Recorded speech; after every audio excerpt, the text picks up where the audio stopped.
Felixstowe, as well as older people in Felixstowe. And this morning we're going to be focusing on the younger generation.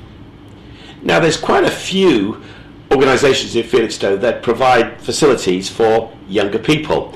And I have with me this morning Josh Hunt, who is leading Boost, which is one of the organisations that do things for young people. So Josh, welcome to Felixstowe TV and Felixstowe Matters. And I think the first thing I'd want to ask you is, what is Boost?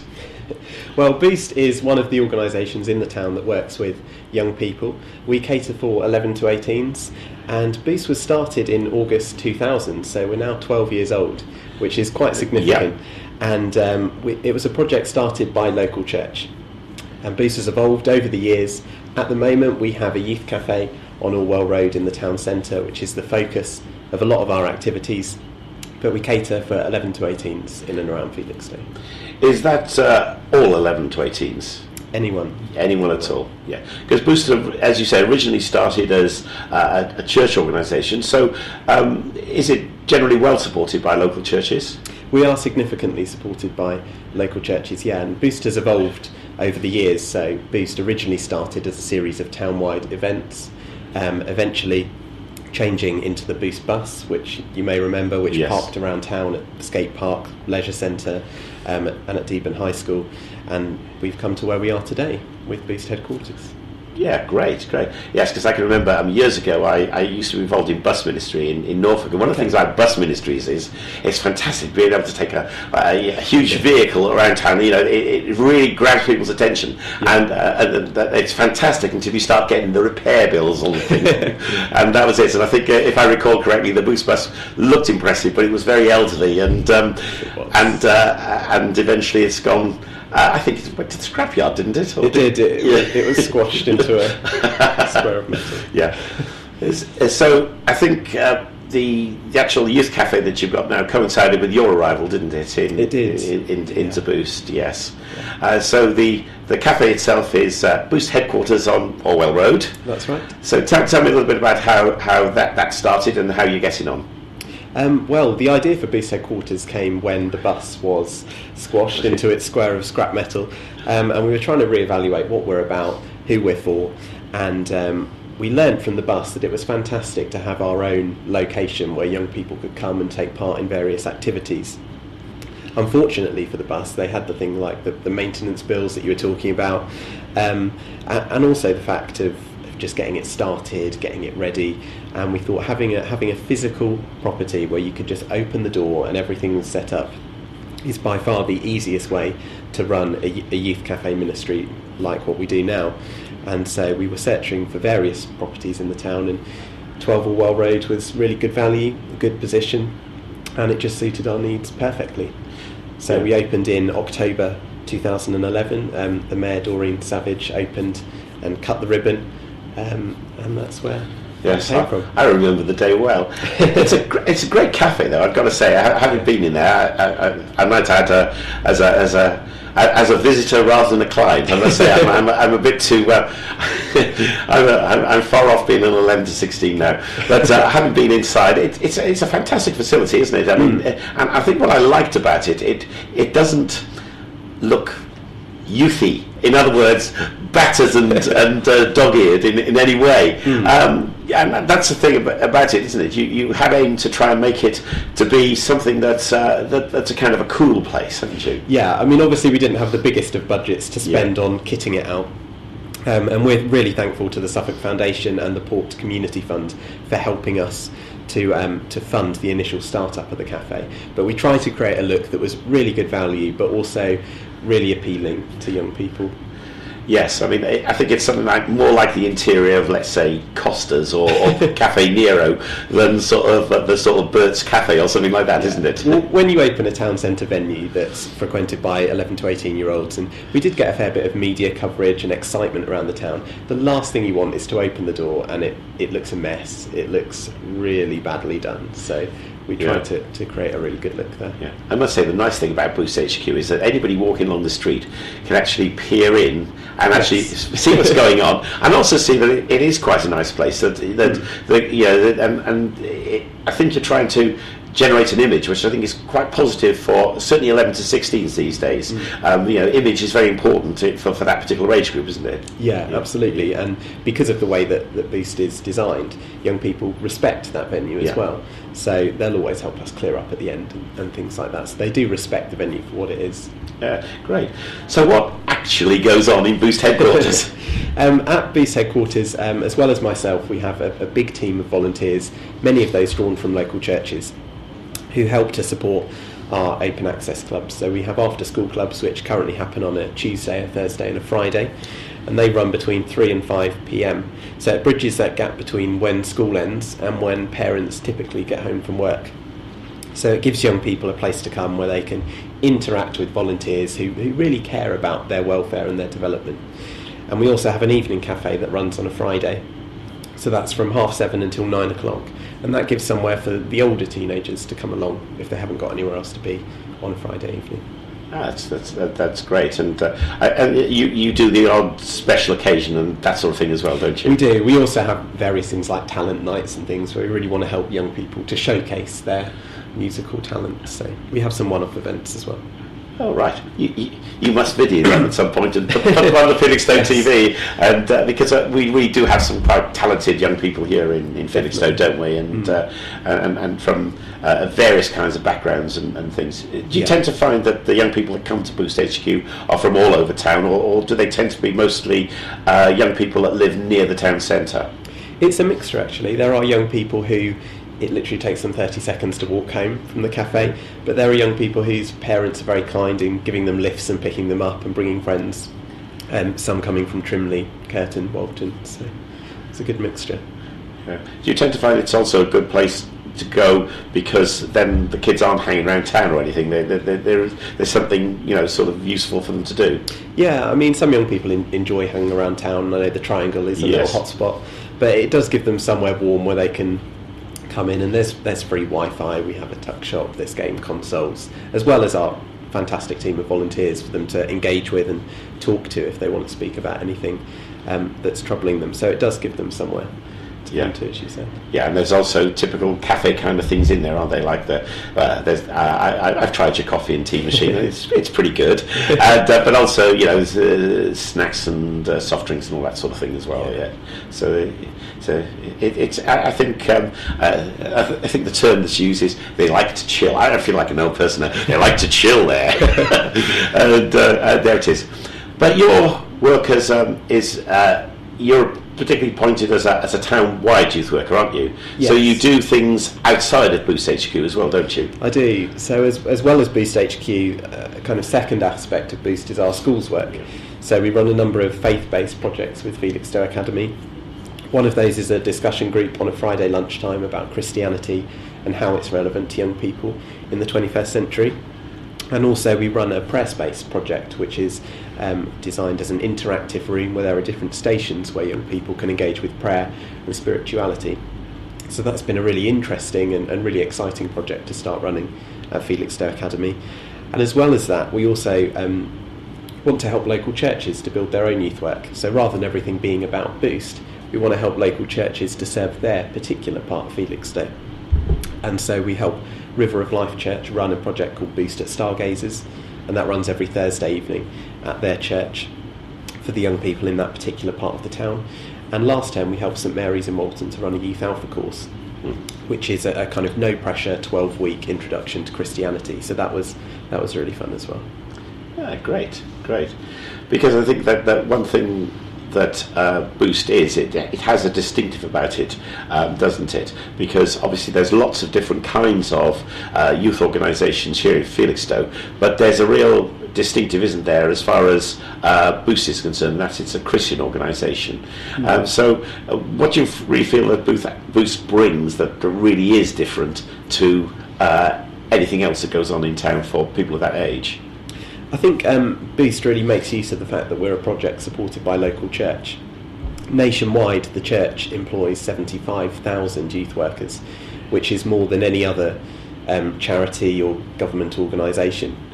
So the church has something really valuable to bring to young people today. And there are a massive number of churches in Felixstowe, more than 20, I guess. And And with all of those congregations, there is a significant opportunity to serve young people. And that's what we've tried to do. Where churches are really struggling to maybe set up their own youth club, we've kind of helped to make that happen. The Youth Alpha course is a fantastic introduction to Christianity for young people who haven't been brought up in a church setting, or who don't know what it means to be a Christian today. But like I said, all of our projects are open to any young people, and there's absolutely no pressure. It's not the Christian faith isn't something we're going to force on anyone. We're not going to bring it up in conversation if there's absolutely no need for it. So all of our projects are open to anyone, faith or no faith. Yeah, that's great. That's great, because obviously a large number of people are actually involved in volunteering for helping with Boost, but you kind of head it up, don't you, being the youth worker. So obviously I don't know of anybody who ever wanted to be a youth worker. I can't remember at school anybody saying, "Oh, I'd love to become a youth worker when I leave school." How did you fall into being a youth worker? It was a number of things. When I was younger, I'd always wanted to be a doctor. That's what I'd set my sights on. That's what my school told me I should be. But because medicine is such a long course, I was looking at 5 to 6 years at university. I thought I really need to take a gap year so I still have some kind of sanity by the time I've reached the end. And I decided to do a gap year with a charity called XLP in London. And so I moved down to Peckham, and I was involved in a number of youth work projects on local estates, in schools. They had a double-decker bus project as well. And it really opened my eyes to the world of youth work, and I thought, actually, do I want to spend the next 5 or 6 years at university studying to become a doctor, or do I really want to do youth work? And after a long time of thinking about this, I decided youth work is what I really wanted to do. Yeah. So what do you have to do to become a youth worker then? What sort of training did you actually have to go through? Well, at the time I was thinking about this, youth work was really being pushed as a professional career choice, and they were really emphasising the degree. So I did a degree in youth work and ministry with Oasis College in London, which I graduated from, and that really gave me a whole wealth of knowledge and expertise and practice, because I was doing a placement whilst I was at university in how to do youth work and to do it well, to do it professionally, and how to do that as part of a local church. So I did learn lots from that, and that gave me the qualifications, if you like, to be able to head up a ministry like Boost. Yeah, because obviously for you, what was important wasn't just the youth work, but in fact the motive behind which you were doing it, which is obviously that you're a Christian, and you did it, and you've actually done it with specifically that angle in mind. So, as far as Christian faith is concerned, how did you come about that? I became a Christian when I was about 8 years old, and that was from a life of growing up in the church. There was just a particular day where it all clicked, it all kind of made sense. I'm not really sure how that happened, but it did, and it's really been inspirational and motivational for everything that I've done in my life. And I think it really has something to bring to young people. The Christian faith is for all generations. So it's something that is a massive part of my life, and I wouldn't be where I am without it. Yeah, because I think as far as young people are concerned, I think I've always found one of the distinctives, particularly for growing up as a young person, because I came from a very similar kind of background to you, because I know your parents are both Christians, and you were brought up in a church environment, and I was brought up in a church environment, okay. And it might have been probably 30 or 40 years earlier than you, but these days I think it's so important to be brought up with some kind of reference point in life, isn't it? In terms of, for a lot of young people, they're trying to find out, well, what is life about? What's my life about? And to have that reference point as a Christian, I found immensely important when I was growing up, because you can hang your values around it and that sort of thing. And but more importantly is just coming into a relationship with God and realizing that if you start off in life young with a relationship with God, it's just remarkable where it takes you, and certainly in terms of your experience of God and that sort of thing, as well as your experience of life, isn't it? Absolutely, and there isn't a day that goes by where that I don't have a conversation with someone at Boost about life, death, social problems, family problems, the meaning of life, and they're not conversations that have been instigated by me. They are things that young people just bring up as soon as they walk through the door. And I'm not saying that the Christian faith has all the answers, and it takes a long time to work out what it means in real life, but as you said, it's significant in helping us to deal with those things and to explore those things from the reference point of Christianity. Yeah. Yes, I've always found being a Christian doesn't make me immune from all the problems that everybody else has in life, but it certainly changes how I actually approach those things. And you can either approach things and be very pessimistic about them, or approach things and be very positive about them. And I think being a Christian makes you very positive about how you deal with things in life. And if you can do that from a young age, it doesn't half help. And you're actually a Suffolk lad yourself, aren't you? I am, yes. I was brought up in Woodbridge, and my parents moved to Felixstowe when I was 16. So I've gone to university and moved back, which isn't something that happens a lot. But I'm really pleased that I did. Yes. I think the thing about Felixstowe, very unfortunately, is that young people are brought up here, and they start to contribute to here, and then what happens is they go to university, never to return, which is really quite sad, actually. But they actually, I wouldn't say they never return. What happens is eventually they come back as a more mature family with children or something like that, or maybe they even retire here. But absolutely. Well, if you look at the census data for Felixstowe, there is a significant drop once people reach the age of 18, and a significant rise once people reach the age of 30. And so there's this kind of gulf between young and old, and I think that is a real struggle for young people who live in Felixstowe. And you can sometimes feel the tension in town between groups of younger people and groups of older people. Yeah. And one of the reasons I'm so keen for volunteers to help out at Boost is because it bridges this gap between young and old, and that's really important for their development. It's something that's modelled very well in church, is that you have people of all ages coming together, and that's something we try and model about Boost, that actually young people need to feel valued by adults in the town, and so we try and bring the two together. Yeah, I think that's quite good as well, because I generally find with young people, once they get exposure to older people, actually they tend to have a quite positive relationship, particularly as most of the older people are old enough to be their grandparents, or these days their great-grandparents, and I find they probably struggle most with people my sort of age or slightly younger who are old enough to be their parents, and that's a different kind of relationship, isn't it? Yeah. Absolutely. And people often say to me, "Oh, Josh, I'm too old to be involved in youth work. I'm not cool enough. I'm not trendy enough." And I think, excellent, you're the perfect candidate then. Yes, because I agree with you there. There's so much wisdom and life experience, so much to discuss with a teenager who's just starting out on their journey of life. So. Yeah, I know for young people, they accept that actually older people aren't cool. And that's fine, that's okay. I always find what they can never stand is anybody who tries to be cool, who's getting older. I've got two children now in their 20s, and they find me so cool because I like dance music. I love dance music, I love house, and I have it blaring away at home. I say, "Dad, have you got to listen to that stuff?" Yes, I quite enjoy it. Well, sorry, I'm afraid. Okay, it might not be cool for them for me to do, but that's it. Just don't try to be anything that you're not. Absolutely. I tried to be cool for a bit, but it doesn't last long because young people see right through it. They know what's genuine and what isn't. You just got to be yourself, haven't you? Yeah.